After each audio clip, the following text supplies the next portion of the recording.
Hello అండి. నమస్తే. Mini vlog. శుక్రవారము మా ఇంట నేను ఎలా పూజ చేసుకున్నాను, అమ్మవారికి అభిషేకము, అర్చన చేసుకున్నానండి. అట్లాగే పంచదీపాలు కూడా వెలిగించుకున్నాను.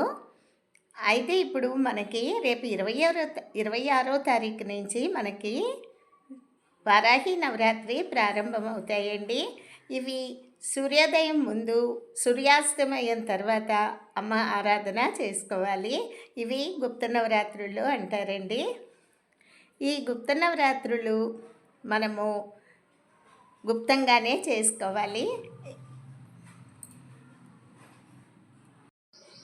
అమ్మవారికి చక్కగా పీట వేసి దాని మీద ఎర్రటి వస్త్రం వేసి అమ్మవారి ఫోటో పెట్టుకోవాలండి.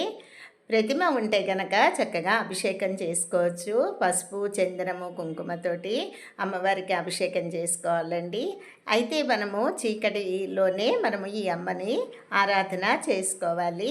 శుక్రవారం నాడు నేను మా ఇంట్లో కనకదుర్గ అమ్మవారికి శ్రీచక్రానికి పసుపు నీళ్ళతోటి, కుంకుమ నీళ్ళతోటి అభిషేకం చేసుకొని అర్చన కూడా చేసుకున్నానండి. వారాహి నవరాత్రులు మనము అమ్మ ఆరాధన దేనికోసమైతే కోరుకుంటామో ఆ కోరిక తప్పకుండా తీరుతుందండి.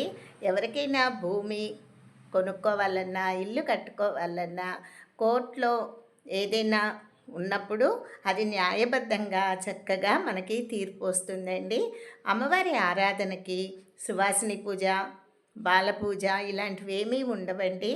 చక్కగా దానిమ్మ గింజలు అమ్మవారికి నివేదన పెట్టాలి. కందగడ్డ అంటే చిలకడ దుంప ఉడకబెట్టి పెట్టాలండి అమ్మవారికి. తర్వాత శుక్రవారం కానీ మంగళవారం కానీ అమ్మవారికి కంద దీపం కూడా పెట్టుకోవాలి. ఒక కంద తెచ్చుకొని దాన్ని మధ్యలో చక్కగా రౌండ్గా తీసి ఆవు నెయ్యితోటి దీపం పెట్టుకుంటే చాలా మంచిదండి. అమ్మవారికి ఎర్రటి పూలతోటి అర్చన చేసుకోవాలి. చక్కటి అవకాశం అండి. వారాహి నవరాత్రుల్లో వస్తున్నాయి. 25 అమావాస్య, 26 నుంచి ప్రారంభమవుతాయండి. ఇది చక్కగా ఆర్భాటంగా చేసుకోవద్దు.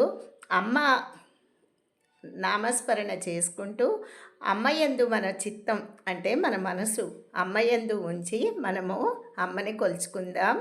అమ్మ ఆశీస్సులు పొందుదామండి. ఎవరికైతే ఏమేమి ఇబ్బందులు ఉన్నాయో అమ్మ తప్పకుండా తీరుస్తుంది. ఈ 9 రోజులు కూడా అమ్మ నామస్మరణ చేసుకుంటూ అమ్మని ధ్యానించుకుందామండి.